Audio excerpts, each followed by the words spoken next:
জানো জান্নাতুল, এবার রমজানে আমাদের স্কুলে 1 মাস বন্ধ থাকবে। খুব ভালো হবে, রোজা রেখে বেশি বেশি করে ইবাদত করতে পারবো আমরা। হ্যাঁ, তুমি ঠিক বলেছ মাইসা, কিন্তু প্রতিদিন এভাবে গল্প করতে করতে স্কুলে যাওয়াটা অনেক মিস করব আমরা। হ্যাঁ, আমারও এই সময়টাই তোমাদের কথা খুব মনে পড়বে। সমস্যা নেই, আমরা তো পাশাপাশি থাকি, আমাদের তো দেখা হবেই মাঝে মধ্যে, ইনশাল্লাহ। হ্যাঁ, সেটা ঠিক, তবে স্কুলের প্রতিটা দিন অন্যরকম কাটে সবার। সে সময় জান্নাতুল এক ভিক্ষুককে দেখে বলল, আসসালামু আলাইকুম দাদু, কেমন আছেন? ওয়ালাইকুম আসসালাম দাদুমণি, ভালো আছি। তুমি কেমন আছো দাদুমণি? আমিও ভালো আছি দাদু ভাই, এই নিন 20 টাকা রেখে দিন দাদু। আল্লাহ তোমার ভালো করুক দাদুমণি। এই বলে সে বৃদ্ধা দাদু সেখান থেকে চলে গেল। আচ্ছা জান্নাতুল, তুমি কি ওই ভিক্ষুককে চেনো? না তো, ওই দাদু ভাইয়ের সাথে তো আজকে প্রথম আমার দেখা হলো। তাহলে তুমি ওইনাকে দেখে এভাবে সালাম দিলে যে? মনে হলো যেন তোমাদের হাজার হাজার বছরের পরিচয় আছে। সালামের অর্থ হলো আপনার উপর শান্তি বর্ষিত হোক। সালাম তো সবাইকেই দেওয়া চাই মেলে, এতে হাসি তামসার কিচ্ছু নেই।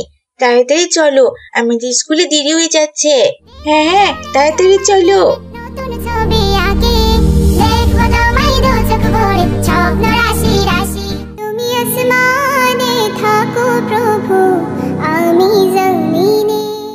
আসসালামু আলাইকুম দপ্তরি চাচা। ওয়ালাইকুম আসসালাম জান্নাতুল মা, তুমি কেমন আছো মা? আলহামদুলিল্লাহ, আমি ভালো আছি চাচা। আপনার শরীর কেমন আছে চাচা? আলহামদুলিল্লাহ, আল্লাহ আমারে ভালো রাখছে মা। আচ্ছা চাচা, আপনি সাবধানে থাকবেন। স্কুল ছুটির পর আবার দেখা হবে ইনশাল্লাহ। ইনশাল্লাহ। মা, তুমি ক্লাসে যাও, মন দিয়া পড়ালেখা করো। আল্লাহ হাফেজ মা। ছোট্ট একটা মাইয়া, মাশাল্লাহ, স্কুলে ঢুকতেই আমারে সুন্দর কইরা সালাম দেয় আর খোঁজ খবর নেয়। মনটা একেবারে ভইরা যায় ওর কথা শুই না। অথচ ও সারা স্কুলে আরো অনেকেই আছে, এমন কইরা সম্মান আমারে কেউ দেয় না, কেউ ঠিক মতো কথাও কয় না। আমি ছোট্ট একটা চাকরি করি বইলা মানুষ আমারে ঘৃণা করে। মাইয়াটা খুব ভালা, আল্লাহ ওর দীর্ঘ হায়াত দান করুক। আমি বুঝি না জান্নাতুল, তুমি কেন একজন সাধারণ দপ্তরি চাচাকে রোজ রোজ সালাম দাও, আবার তার খোঁজ খবরও নাও। মিলে তিনি সামান্য দপ্তরি চাকরি করে বলে তুমি ওনাকে ছোট করে দেখছো? এটা কিন্তু মোটেও উচিত নয়। তিনি আমাদের থেকে একটু সালাম পেলে কত খুশি হন তুমি জানো? আর সালাম তো ছোট বড় সবাইকে দেওয়া যায়। মিলি ছাড়ো তো, জান্নাতুলের যেটা ভালো মনে হয় সে সেটাই করে। তুমি তো জানো, দেখলি না একটু আগেই তো সে এক বৃদ্ধ ভিক্ষুককে সালাম দিল। আমি তো শুধুমাত্র একটু জানতে চাইলাম আর কি। তোমার সাথে তর্ক করব না মিলি।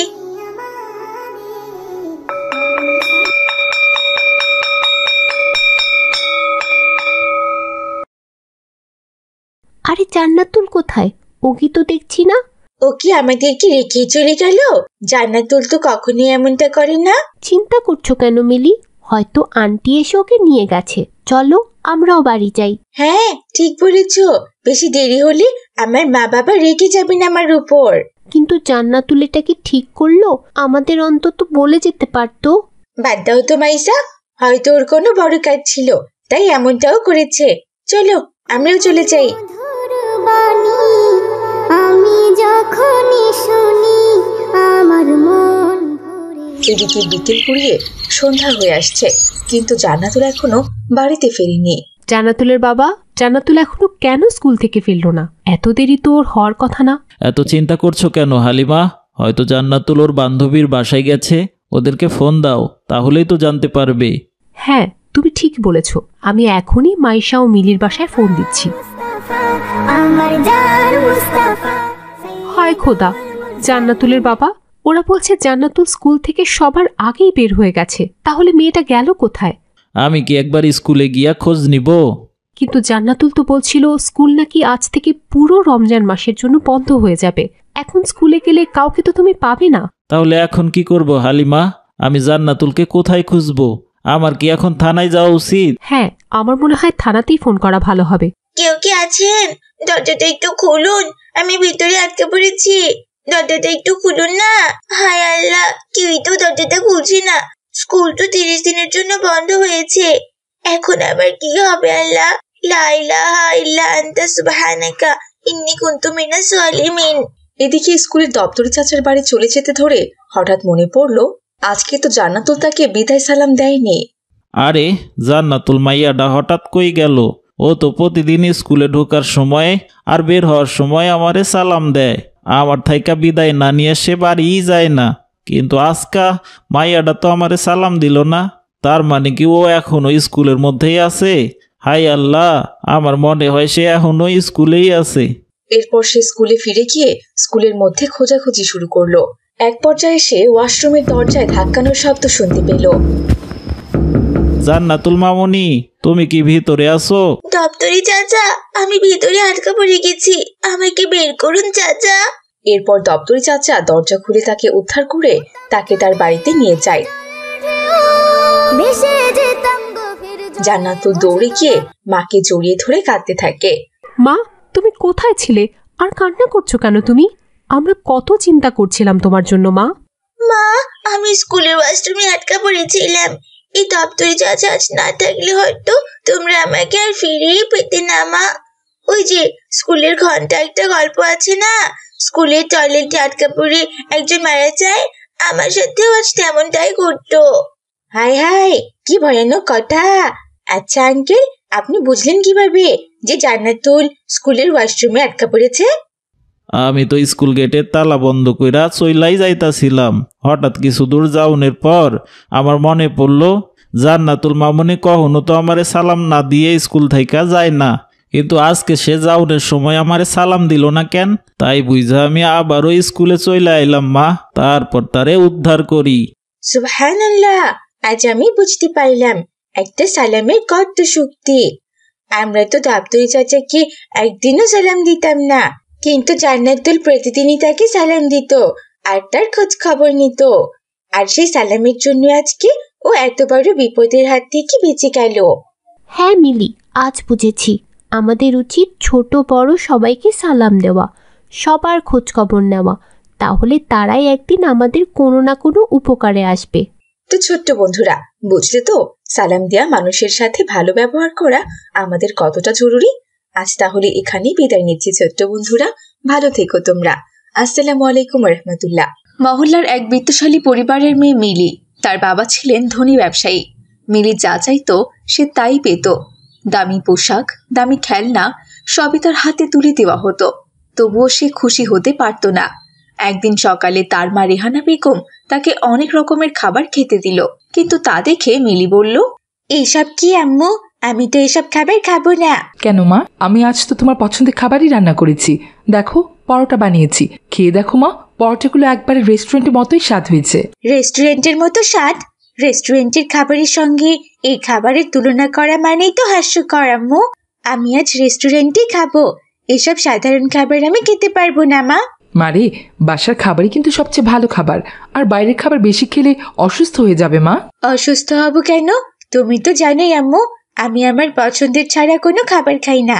এই বলে সে একে একে সব খাবার ঠেলে ফেলে দিল, যেন এগুলোর তার কাছে কোনো মূল্যই নেই। এরপর মিলি বলল, আম্মু চলো না, এখনই আমরা বাইরে যাই। তুমি না কাল বলেছিলে আজ আমি যা চাইবো তুমি আমাকে তাই দেবে। আমি আজ 5 তারা হোটেলের খাবার খেতে চাই আম্মু। এখন তো তোমার স্কুলের সময় হয়ে গিয়েছে মা, এখন বাড়ি থেকে খেয়ে যাও, রাতে আমরা রেস্টুরেন্টে খেতে যাব, ঠিক আছে মা? থাক, তোমার আর কোথাও যেতে হবে না। তুমি আমাকে নিয়ে যাবে না তা আমি বুঝে গেছি। আমি চললাম। এই বলে মিলি বাড়ি থেকে বেরিয়ে স্কুলের পথে রওনা দিল। পথে হঠাৎ তার বান্ধবী লামিয়ার সাথে তার দেখা হলো। আই মিলি, তুমি আজ এত গম্ভীর হয়ে আছো কেন? কিছু হয়েছে তোমার? আর বলো না লামিয়া, আজ সকাল থেকে আমার দিনটা খারাপ যাচ্ছে। কেন, কি হয়েছে? মা আমাকে বাসার বানানো খাবার খাওয়াতে চেয়েছিল। আমি তো ওইসব খাবার খাই না, রাগ করে চলে এসেছি। সাধারণ পাস্তা, পরোটা আর কি সব যেন খাবার তৈরি করেছে। হ্যাঁ মিলি, বাসার ওইসব খাবার আমি একদম খেতে পারি না, কেমন যেন লাগে। ওইগুলো তো কোনো স্পেশাল খাবার না, রেস্টুরেন্টের খাবার কি যে মজা। ঠিক বলেছ, আমিও তো সাধারণ খাবার খেতে পারি না, একদম পছন্দ করি না ওসব। আজকে স্কুল থেকে ফিরে মাকে বলবো আমাকে যেন 5 তারা হোটেলে নিয়ে যায়। এভাবেই কথা বলতে বলতে মিলি ও লামিয়া স্কুলে পৌঁছে গেল। কিছুক্ষণ পর সাবিহা ম্যাডামও তাদের ক্লাসে চলে এলো। বাচ্চারা, আজ আমাদের ক্লাসে নতুন একজন শিক্ষার্থী যোগ হয়েছে। ওর নাম মাইশা। সবাই ওকে স্বাগত জানাও।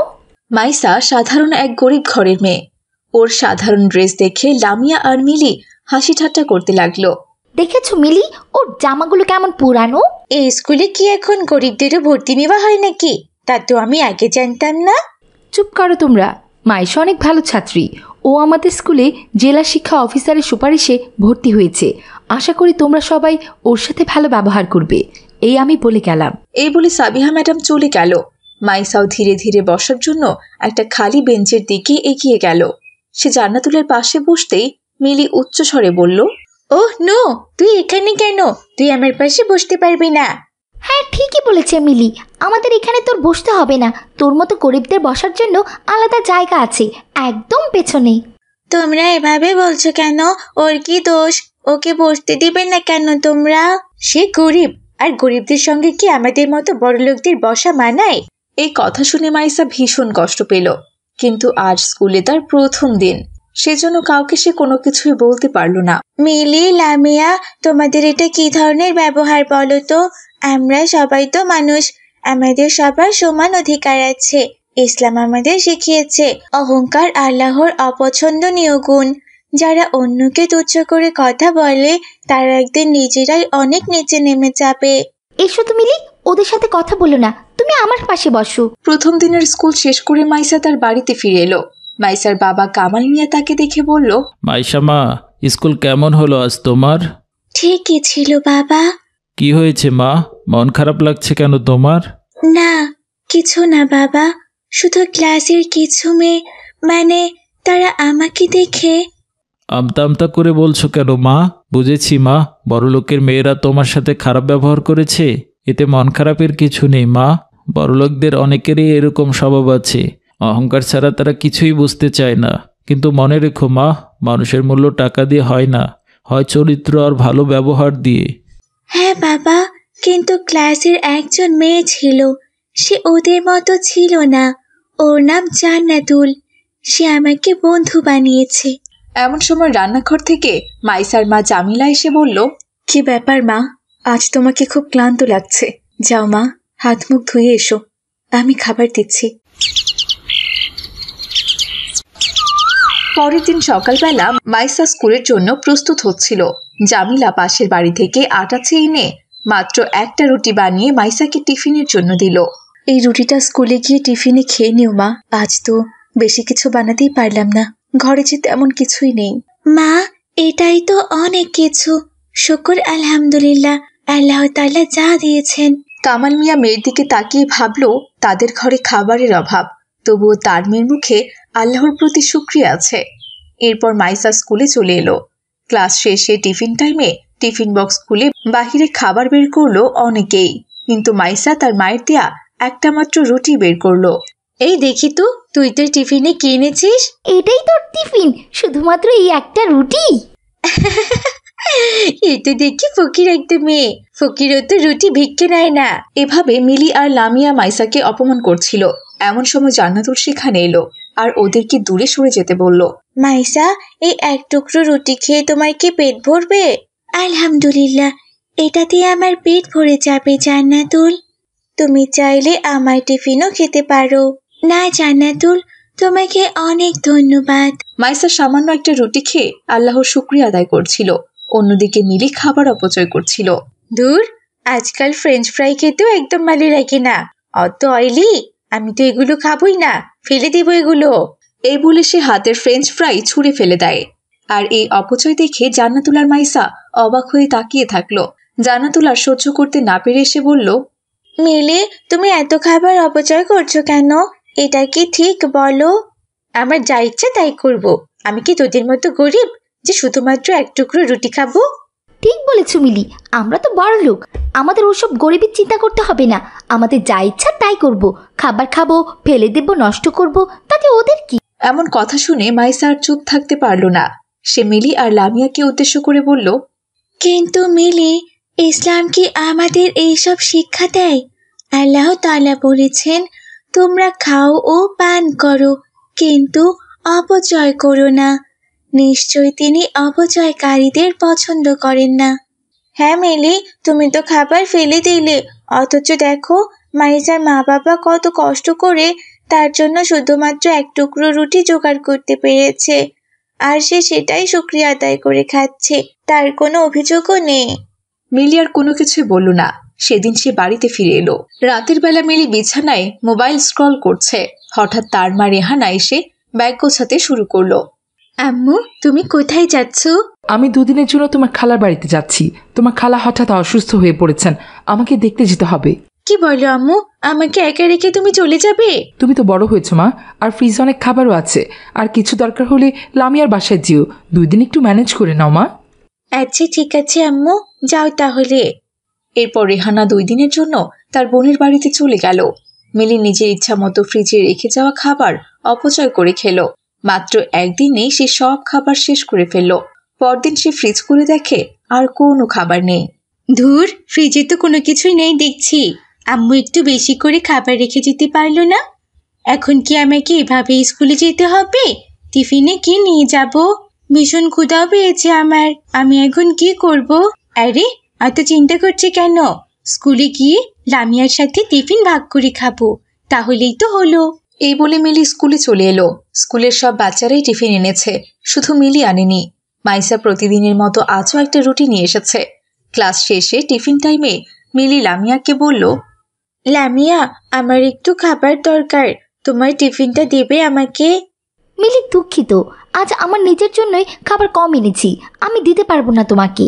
লামিয়ার এমন কথা শুনে মিলির মন খারাপ হয়ে গেল। এদিকে ক্ষুধায় তার মাথা ঘুরতে শুরু করেছে।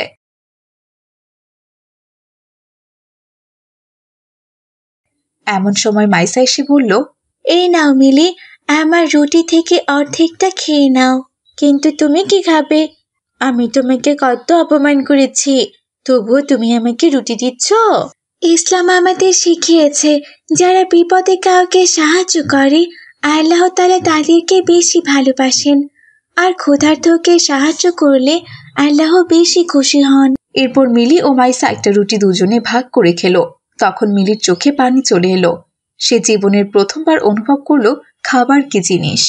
মাইসা, আমাকে ক্ষমা করে দাও, আমি এতদিন তোমার সাথে অনেক খারাপ ব্যবহার করেছি, আমি কত খাবার অপচয় করেছি। কিন্তু আজ বুঝলাম খাবারের মূল্য ঠিক কতটা, যাকে এক মুহূর্ত না পেলে দুনিয়াটা অন্ধকার হয়ে যায়। এরপর থেকে মাইসা শুধরে গেল। তার কাছে কখনো প্রয়োজনের বেশি খাবার থাকলে সে তা কখনোই নষ্ট করত না, বরং কোনো অসহায় মানুষকে দিয়ে দিত। আব্দুর রাজ্জাক এক মধ্যবিত্ত ধার্মিক মানুষ। তার একমাত্র ছেলে মাহাদিও অনেক নম্র ও আল্লাহ ভীরু। একদিন মাহাদি ও সাইম মাদ্রাসা থেকে ফিরছিল। আগামীকাল সবে বরাত, তাই আমাদের মাদ্রাসা ছুটি দিয়েছে। আমি তো খুবই এক্সাইটেড। আমার তো আর তর সইছে না সাইম। তোর সইছে না কেন মাহাদি? আমার বাবা বলেছেন শবে বরাত একটি বিশেষ রাত। ওই রাতে আল্লাহ তার বান্দাদের জন্য অসীম রহমত এবং মাগফিরাত পাঠান। অনেক কিছু পরিবর্তিত হতে পারে ওই রাতে, যদি আমরা সঠিকভাবে ইবাদত করি, তাহলেই আমরা আল্লাহর রহমত পাবো ইনশাআল্লাহ। ইনশাআল্লাহ, আমিও চেষ্টা করব মাহাদি। তবে ওই রাতে কি কোনো বিশেষ আমল আছে যা আমাদের করতে হবে? তোমার বাবা কি তোমাকে সেই বিষয়ে কিছু বলেছেন? হ্যাঁ, অবশ্যই বিশেষ আমল আছে, সেটা খুবই গুরুত্বপূর্ণ। শবে বরাতের রাতে যদি আমরা দুরূদ শরীফ বেশি বেশি পাঠ করি, তাহলে আল্লাহ তাআলা তা কবুল করেন এবং আমাদের জীবনে সকল গুনাহ মাফ করে দেন। আমাদের দোয়া দ্রুত কবুলও হয় এবং আল্লাহ আমাদের জন্য বিশেষ রহমত পাঠান। সত্যি? তাহলে তো আমিও অনেক দরুদ শরীফ পড়ব কাল রাতে। হ্যাঁ, আমিও পড়বো ইনশাআল্লাহ। ঠিক আছে, এখন তাহলে আমি আসি সাইম, আমার বাড়ি এসে গেছে ভাই। ঠিক আছে মাহাদি, আবার মাদ্রাসা খুলে আমাদের দেখা হবে। আল্লাহ হাফেজ, আসসালামু আলাইকুম। ওয়ালাইকুম আসসালাম ওয়া রাহমাতুল্লাহ। এই বলে মাহাদি নিজের বাড়িতে চলে এলো। এরপর ভালোভাবে তৈরি হয়ে নামাজ পড়ার উদ্দেশ্যে মসজিদে রওনা হলো।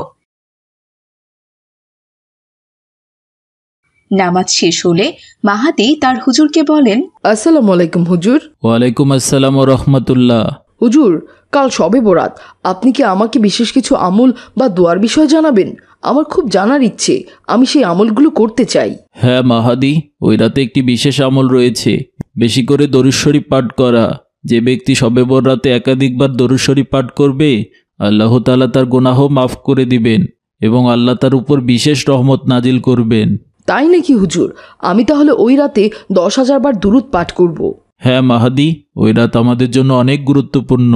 জি হুজুর, এখন আমি তাহলে আসি। আসসালামু আলাইকুম। এই বলে মাহাদি মসজিদ থেকে বের হয়ে যাচ্ছিল।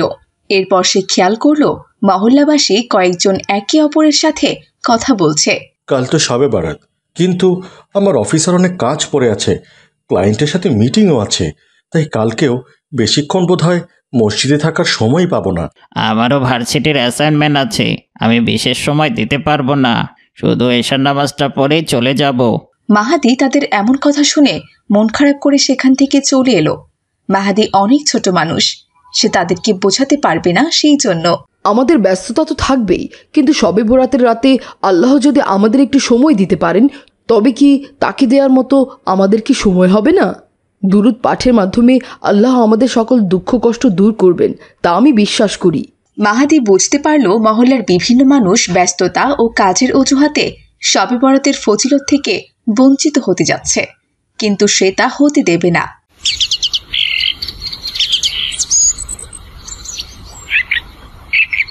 পরদিন মাহাদি সবাইকে বোঝানোর জন্য বের হলো।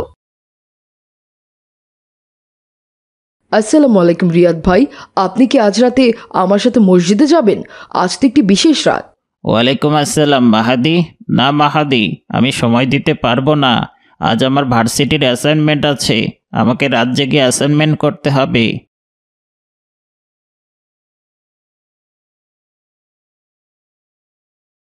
আজ তো শবে বরাত চাচা, আপনি কি এশা নামাজের পর মসজিদে একটু সময় দেবেন? না মাহাদি, আমার অফিসে প্রচুর কাজ পড়ে আছে, আমি পড়বো না। এভাবে মাহাদি একে একে সবাইকে বোঝানোর পর দেখল কেউই তেমন আগ্রহী নয়।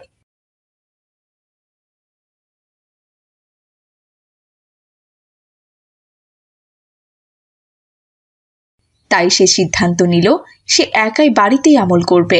এরপর সে জায়নামাজ বিছিয়ে দরুদ শরীফ পড়তে লাগলো। আল্লাহুম্মা সাল্লি আলা মুহাম্মদ ওয়া আলা আলি মুহাম্মদ কামা সাল্লাইতা আলা ইব্রাহিমা ওয়া আলা আলি ইব্রাহিমা ইন্নাকা হামিদুম মাজিদ। আল্লাহুম্মা বারিক আলা মুহাম্মাদিন ওয়া আলা আলি মুহাম্মদ কামা বারাকতা আলা ইব্রাহিমা ওয়া আলা আলি ইব্রাহিম ইন্নাকা হামিদুম মাজিদ। এদিকে মহল্লার অন্যান্য বাসিন্দারা মসজিদের সামান্য কিছু ইবাদত করে যে যার বাড়িতে চলে গেল। রিয়াদও তার ঘরে বসে ফেসবুকে ভিডিও দেখছে। এই জায়গাটা কত সুন্দর, সব বন্ধুদের সাথে প্ল্যান করে ওখানে ঘুরতে যেতে হবে, অনেক দিন হলো কোথাও ঘুরতে যাওয়া হয় না। এভাবে গ্রামের প্রতিটি মানুষ তার নিজ নিজ কাজে ব্যস্ততায় মগ্ন হয়ে আছে। হঠাৎ ভয়াবহ এক শব্দ শোনা গেল। ঘরের দেয়াল থেকে মাটির নিচে সবকিছুই কাঁপতে শুরু করলো। মহল্লাবাসী সবাই বাড়ির বাইরে বেরিয়ে এলো। এটা কি হচ্ছে? আরে সবকিছু এভাবে কাঁপছে কেন? আরে কি হচ্ছে এটা? মনে তো হচ্ছে ভূমিকম্প হচ্ছে, তাড়াতাড়ি বাড়ি থেকে বেরিয়ে পড়ি। বেশ কয়েকটা বাড়ি ভূমিকম্পে ভেঙে পড়ল। এভাবে সেই রাতটি কেটে গেল।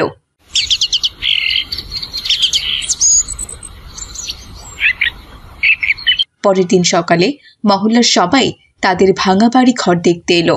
হায় হায়, এ কি সর্বনাশ হয়ে গেল আমার, এখন আমার কি হবে? এমন সময় মাহাদি রাস্তা দিয়ে মাদ্রাসায় যাচ্ছিল। এত লোকজন দেখে সে বলল, হায় আল্লাহ, চাচা আপনাদের বাড়িঘরের এই অবস্থা কেন? কিভাবে হলো এইসব?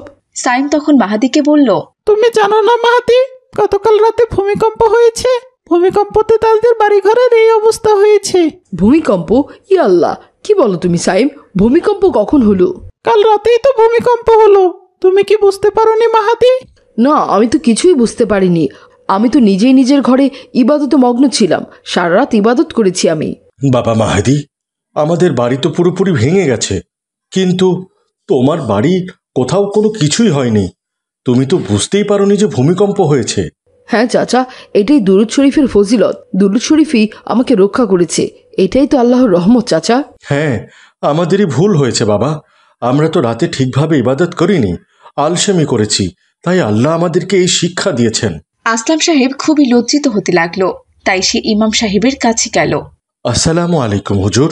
ওয়ালাইকুম আসসালাম। কি খবর আসলাম ভাই? শুনলাম কাল ভূমিকম্পে আপনার বাড়ি ভেঙে গিয়েছে। হুজুর, আমাকে পরিস্থিতি থেকে মুক্তি পেতে সাহায্য করুন। পুরো মহল্লাবাসী বলেছে আল্লাহ লানত পড়েছে আমার ওপর।